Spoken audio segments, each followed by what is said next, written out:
Hello guys. आज सितंबर महीने की इंटरनेशनल न्यूज़ के बारे में बात करते हैं। सबसे पहले आपको पता है कि G20 जो कि बहुत ज़्यादा न्यूज़ में रहा था, इसका आयोजन नई दिल्ली में न्यू दिल्ली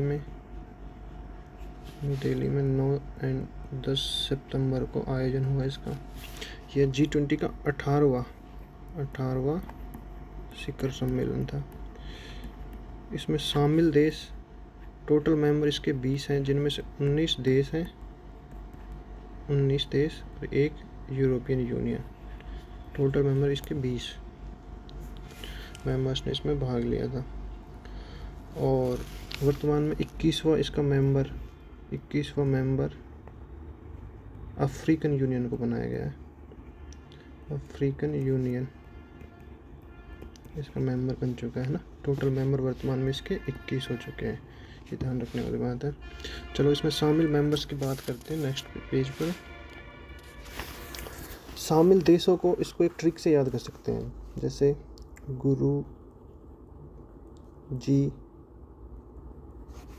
जी सीता अब SSC FCI में है, इससे याद कर सकते हैं। H इस पर साइलेंट कर दीजिए आप, H साइलेंट, इसका कोई मीनिंग नहीं निकलता है। गुरु है ये, गुरु का मीनिंग निकालते हैं। G for Germany, U for USA United States of America निकल गया इसका। R for Russia, again U का मतलब UK यूनाइटेड किंगडम।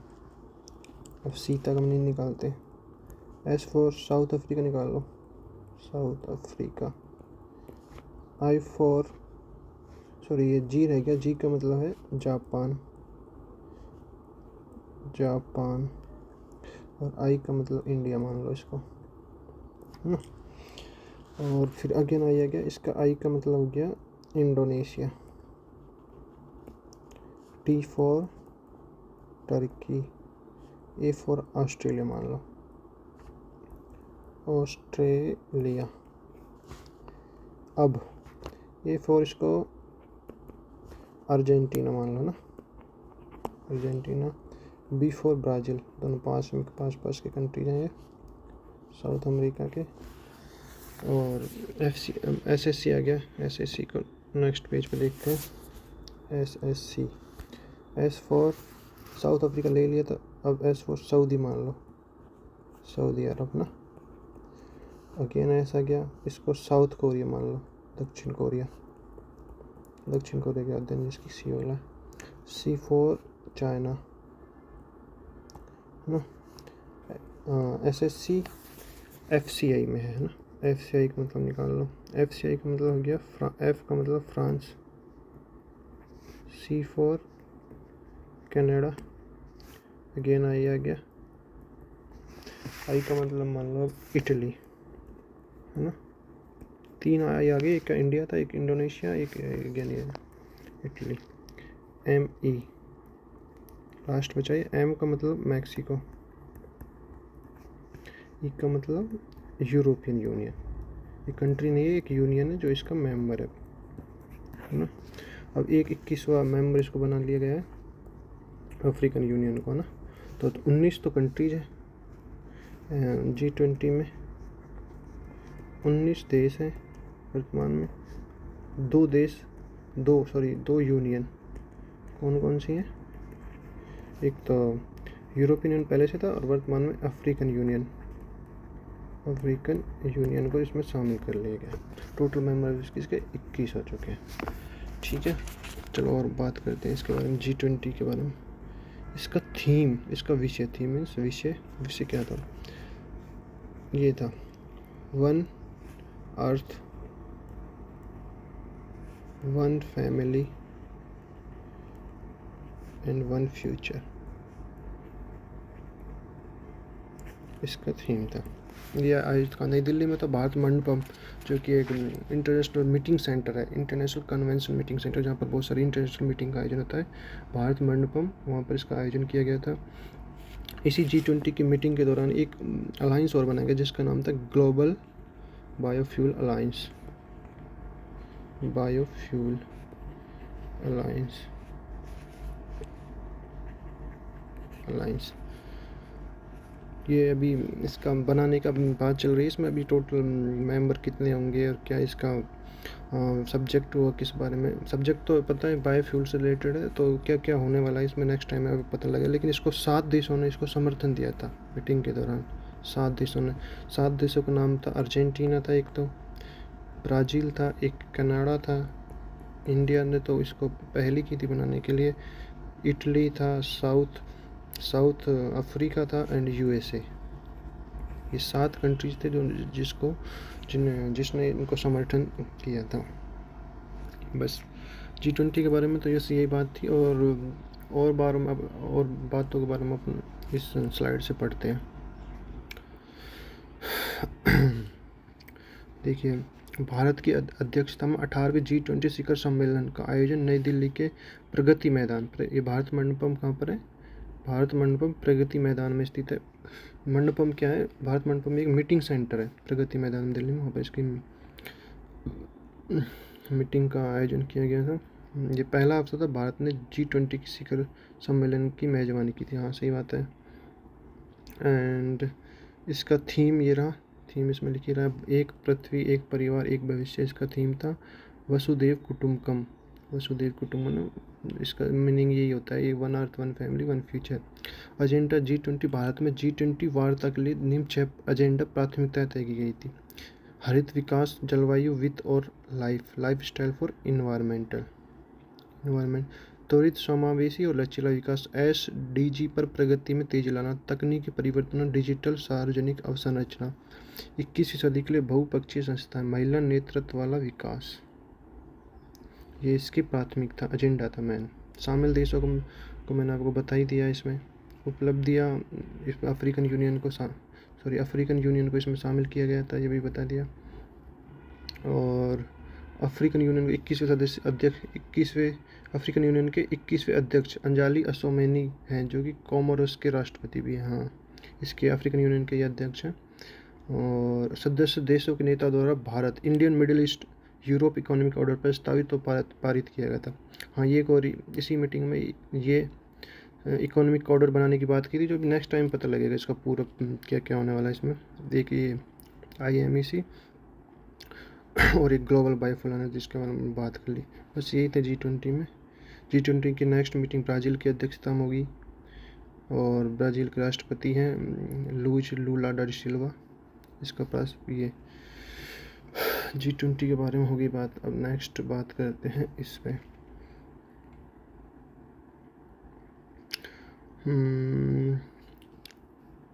बस G20 में यही इम्पोर्टेंट चीज़ थी, इनको ज़्यादा डीपली पढ़ने की कोई ज़रूरत है नहीं, UPSC के लेवल की चीज़ें हैं। और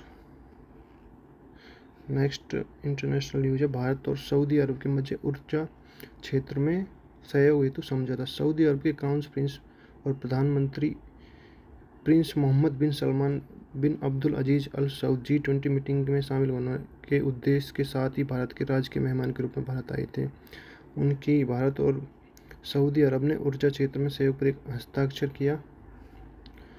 ज्ञापन पर हस्ताक्षर किया। इस MOU से भारत और सऊदी अरब ऊर्जा क्षेत्र में मजबूत साझेदारी विकसित करेंगे। बस यही है, तो ज़्यादा कुछ है नहीं। दोनों देशों ने नवीकरणीय ऊर्जा, रिन्यूएबल एनर्जी, ऊर्जा दक्षता, हाइड्रोजन, बिजली और देशों के बीच ग्रिड कनेक्टिविटी, पेट्रोलियम, प्राकृतिक आदि जिस मामलों में सहयोग करेंगे। बस ये हुआ था। और पिछले महीने नवीनतम भारत अमेरिका सहयोग पर मोदी और बाइडेन की द्विपक्षीय वार्ता हुई थी। G20 शिखर में सम्मिलित होने के उद्देश्य संयुक्त राज्य अमेरिका के राष्ट्रपति बाइडेन को भारत आए थे। राष्ट्रपति जो बाइडेन राष्ट्रपति के रूप में पहली बार भारत आए थे। सही बात है, ये फैक्ट सही है, राष्ट्रपति को पहली बार भारत आए थे। इस यात्रा के दोनों भी घनिष्ठ और अस्थायी साझेदारी की पुष्टि। चलो, ये तो ठीक है। और चीन और सीरिया की रणनीतिक साझेदारी की घोषणा, ये भी कोई इम्पोर्टेंट फैक्ट नहीं है। नेक्स्ट मीटिंग के बारे में बात करते हैं। ये माली, नाइजर, बुर्किना फासो ने आपसी रक्षा समझौते पर हस्ताक्षर किए हैं। अब वो पता होगा नाइजर जो अफ्रीका का कंट्री है, नाइजर अलग कंट्री है। अब वो याद रखना चाहिए नाइजीरिया अलग कंट्री है। नाइजीरिया एक अलग कंट्री है, जबकि नाइजर एक अलग कंट्री है। नाइजर में अभी हाल ही में तख्ता पलट हुआ है। वहाँ की आर्मी ने अपना शासन अपने हाथों में ले लिया है। वहाँ के जो राष्ट्रपति थे मोहम्मद बैजोम नाम करके थे, बैजोम, उनको हटाकर अब शासन अपने हाथों में ले लिया है। अभी ये नाइजर के पड़ोसी देश हैं माली, बुर्किना फासो ने आपसी रक्षा समझौते पर हस्ताक्षर। कुल मिला के इसका मतलब ये है कि कोई भी अटैक होगा इनके ऊपर, इन तीनों देशों के ऊपर, तो तीनों देश जॉइंट रूप से एक दूसरे की हेल्प करेंगे। इसका मीनिंग यही है। चलो इसके बारे में पढ़ते हैं। माली, नाइजर और बुर्किना फासो के मंत्री स्तरीय प्रतिनिधिमंडल ने माली की राजधानी बमाको है में एक महत्वपूर्ण पारस्परिक रक्षा समझौते पर 16 सितंबर को हस्ताक्षर किए। उक्त लिप्टाको गोरमा चार्टर के तहत तीनों देशों के मध्य साहेल गठबंधन अलायंस ऑफ साहेल स्टेट की स्थापना की जाएगी। साहेल एक एरिया है, क्षेत्र अर्धशुष्क। साहेल अफ्रीका का एक अर्धशुष्क क्षेत्र जो सहारा रेगिस्तान और सवाना भूमि के बीच स्थित है। साहेल क्षेत्र में कई देश शामिल जैसे सेनेगल, माली, बुर्किना फासो, नाइजर और चाड शामिल है। और लिप्टाको गोरमा क्षेत्र वह क्षेत्र जहां माली, बुर्किना फासो और नाइजर की सीमाएं मिलती है। क्षेत्र विगत कुछ वर्षों सशस्त्र विद्रोह से त्रस्त रहा है। साहेल क्षेत्र में जिहादी विद्रोह से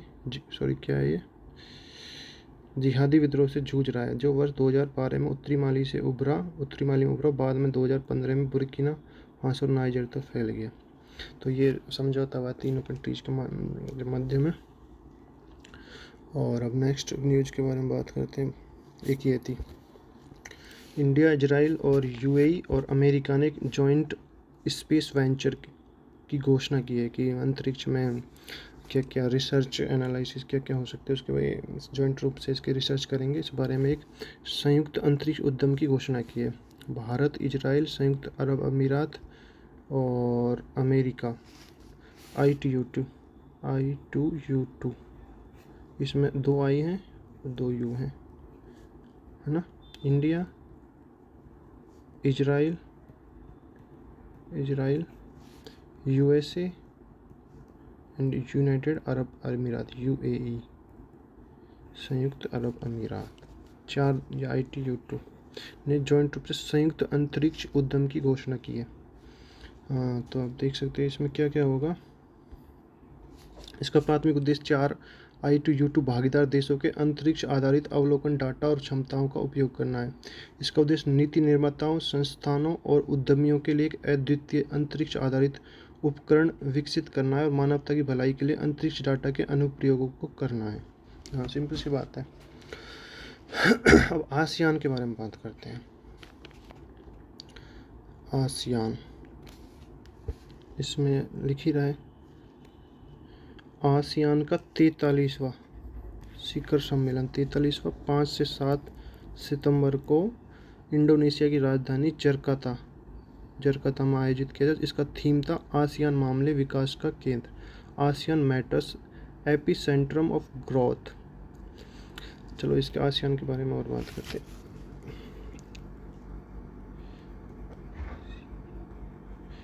association of South East Asian Nations, association of South east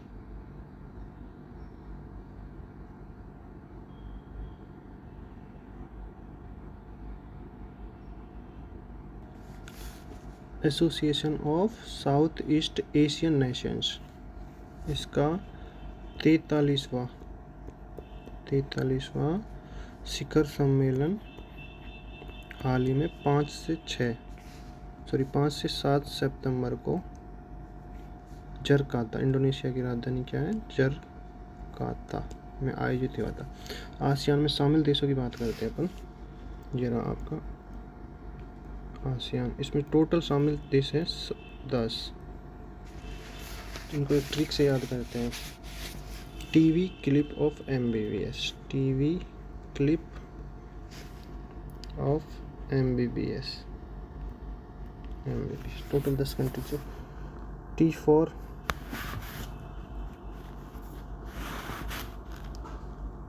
Thailand, V for Vietnam,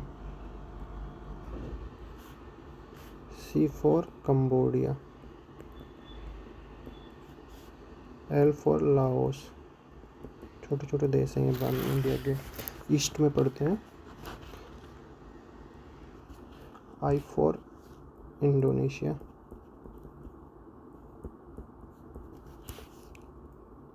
P for Philippines, Philippines. ऑफ साइलेंट है यहाँ पर ना, MBBS से याद कर लो।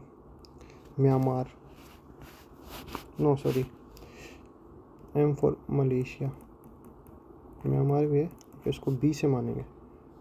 B फॉर बर्मा या म्यांमार है ना, एक ही बात है। अगेन B है।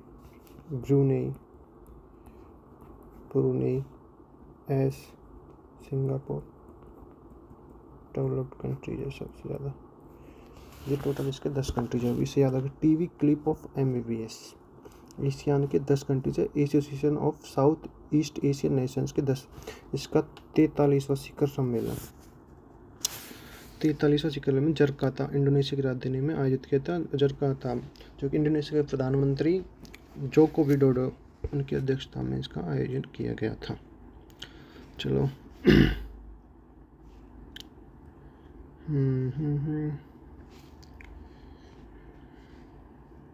इसके बारे में पढ़ते हैं। आसियान शिखर सम्मेलन, आसियान शिखर सम्मेलन का संस्करण 43वां था। आयोजन 5 से 7 सितंबर 2023 को। आयोजन स्थल जकार्ता, इंडोनेशिया। थीम आयोजन मामले विकास का केंद्र। आसियान ये दक्षिण पूर्व एशियाई देशों के संगठन का 43वां शिखर सम्मेलन इंडोनेशिया की अध्यक्षता में आयोजित किया गया। इसका सम्मेलन की अध्यक्षता इंडोनेशिया के राष्ट्रपति जोको विडोडो ने की थी। बस यही चीज़ आपको याद रखनी है। इसमें क्या क्या निर्णय लिया? आसियान के नेतृत्वकर्ताओं ने वर्ष 2026 में म्यांमार को अपने क्षेत्रीय समूह की क्रमिक अध्यक्षता संभालने का अवसर देने से इनकार करने का निर्णय लिया है। ये इंपॉर्टेंट बात है। आसियान के नेतृत्वकर्ताओं ने वर्ष 2026 में म्यांमार को अपने क्षेत्रीय समूह की क्रमिक अध्यक्षता संभालने का अवसर देने से इनकार। हाँ, 2026 में इसकी अध्यक्षता म्यांमार करने वाला था, जबकि इसकी अब इस मीटिंग में ये निर्णय लिया कि म्यांमार को इसकी अध्यक्षता नहीं करने दी जाएगी। फिलीपींस 2026 में फिलीपींस ने वर्ष 2026 के क्षेत्रीय ब्लॉक की अध्यक्षता संभालने में सहमति प्रदान की है ना। इसी मीटिंग में भारत के 20वें है ना,